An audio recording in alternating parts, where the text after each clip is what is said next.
Isituro ko sa inyo mabilis na paraan sa pagtanim nga ng okra gamit lamang nga ang saging. So una lamang ay naglagay tayo dyan ng itlog sa lupa at pagkatapos nga ay lagyan natin ito ng saging.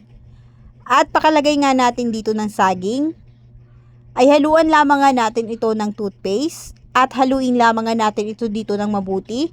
At ito na nga ang gagamitin nating okra. So ikat lamang nga natin itong tangkay niya at saka natin lagyan dito ng toothpaste. At ilagay na nga natin siya dito sa saging. At pakalagay nga natin dito sa saging, ay ilagay na nga natin siya dito at tabunan na nga natin ito ng lupa.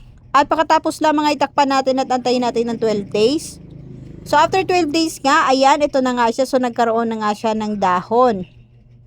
So bunutin lamang nga natin ito dito sa lupa.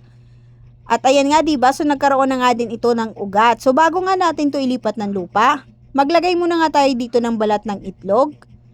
At pagkatapos nga, ay lagyan din nga natin ulit ito ng saging. At sunod nga dito ay tsaka natin ilagay itong pinatubo nating okra. Ayan. At tabunan nga ulit natin ito ng lupa. At dilingan lamang nga natin ito ng tubig. At antayin lamang nga natin ito ng 6 months. So after 6 months nga, ito na nga ang kanyang mga bunga.